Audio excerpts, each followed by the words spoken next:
Hello बच्चों, आपको स्वागत है आपके अपने चैनल द नॉलेज हब में। आज के वीडियो में हम बात करेंगे न्यूटन साहब का एक्सपेरिमेंट के बारे में।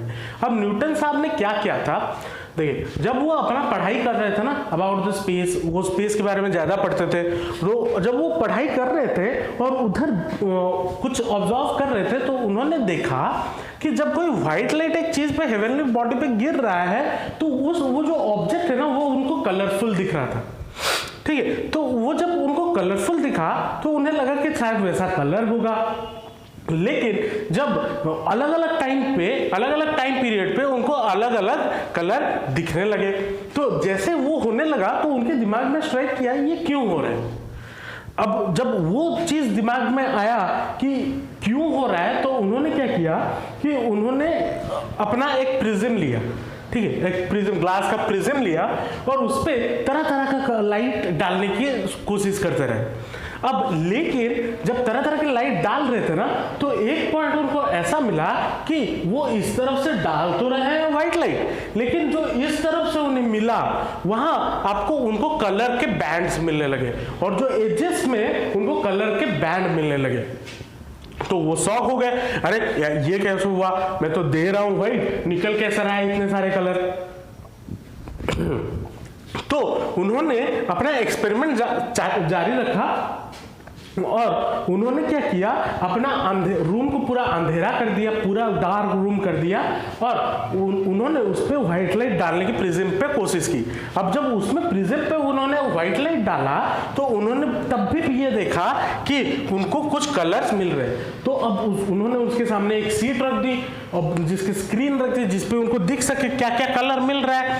तो जब उन्होंने देखा तो स्क्रीन पे जब व्हाइट स्क्रीन रख दिया तो व्हाइट लाइट जब डाला तो उन्होंने ये देखा कि ये कलर बैंड फॉर्म हो रहा है और नीचे सबसे नीचे जो कलर था वो था वायलेट, उसके बाद इंडिगो, फिर ब्लू, फिर ग्रीन, येलो, ऑरेंज और रेड। ये कलर दिखा जो मैंने इससे पहले वाले वीडियो में बताया हुआ है, उनका वेवलेंथ कैसा था।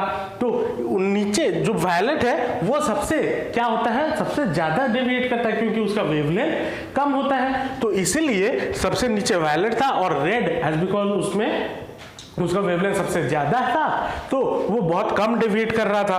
तो न्यूटन साहब ने ये चीजें देखी तो उन्होंने देखा क्या कि जब हम व्हाइट लाइट डाल रहे हैं तो हमें at the end of the मतलब अदर एंड पे, अदर पार्ट पे हमें ये कलर बैंड देखने को मिल रहा है। अब क्वेश्चन ये आ रहा था क्या ये इस सरफेस से हो रहा है या फिर इस सरफेस से हो रहा है, या इधर से लाइट जा रहा है और ऐसे निकल जा रहा है, या फिर सीधा व्हाइट लाइट ही जाता है और इधर से ही डिस्पर्स करके। तो जब उसको भी स्टडी किया गया तो क्या पाया गया कि जो फर्स्ट सरफेस है ना, जिस सरफेस पे व्हाइट लाइट टकरा रहा है, जिस सरफेस पे व्हाइट लाइट टकरा रहा है उसी सरफेस से उसका डिस्पर्शन होना शुरू हो जाता है। तो यहां से तो आपका डिस्पर्शन या इसी फेनोमेनन को बोलते हैं आपका डिस्पर्शन, मतलब एक लाइट 7 कलर में डिवाइड हो गया या डिस्पर्स हो गया, उसे बोला जाता है डिस्पर्शन। तो क्या देखा, पहले हम लिख लेते हैं डिस्पर्शन का definition. The phenomenon of splitting of white light, the phenomenon of splitting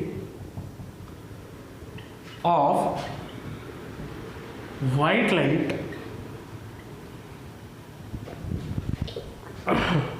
by a prism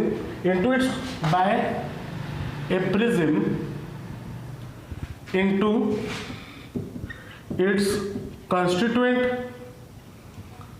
colors is called dispersion, is called dispersion. ठीक है, तो जब ये हुआ आपका डिस्पर्सन का डेफिनेशन, तो क्या हुआ कि उन्होंने क्या देखा, जब डिस्पर्सन हो रहा है ना तो वो फर्स्ट सरफेस जहां पे व्हाइट लाइट टकरा रहा है उसी सरफेस में से डिस्पर्सन हो रहा है। तो यहां पे हम क्या लिखेंगे, dispersion of white light, dispersion of white light takes place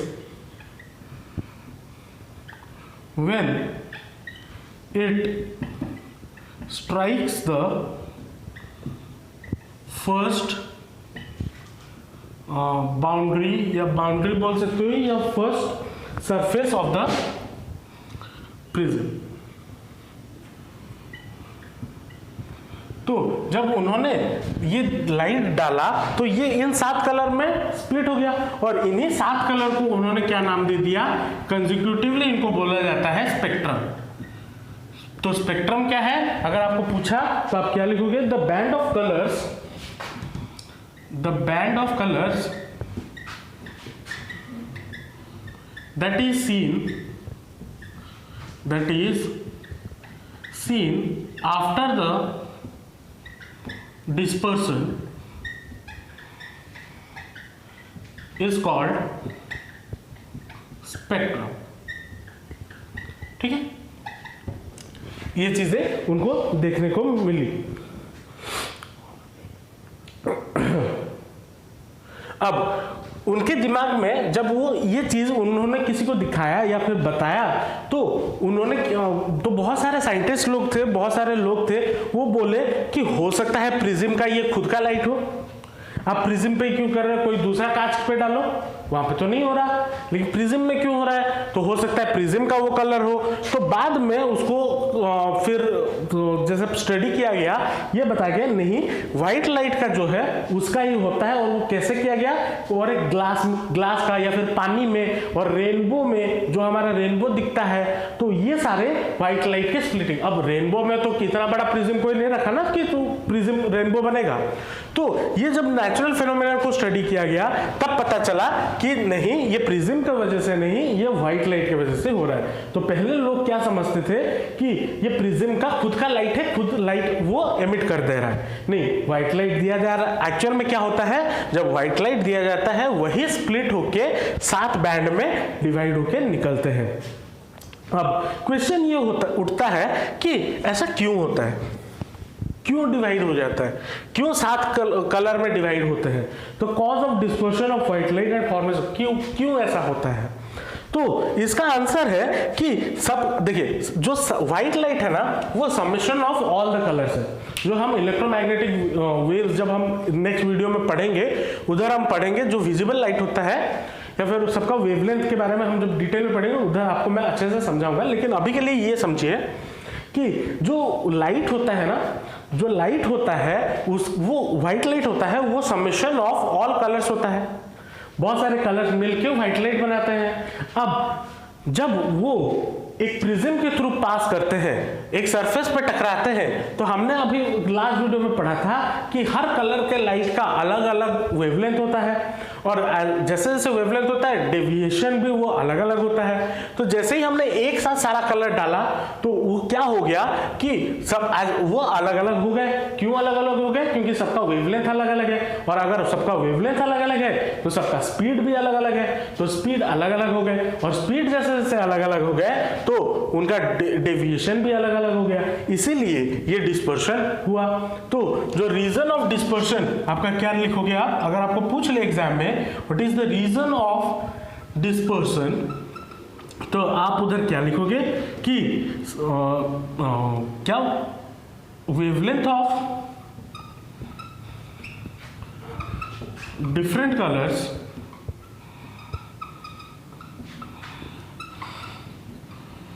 is different. इससे पहले भी एक लाइट लिखोगे, क्या white light constitute white light consist of different colours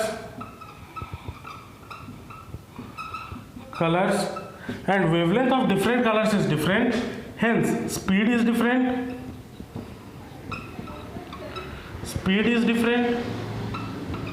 hence gives us hence light disperses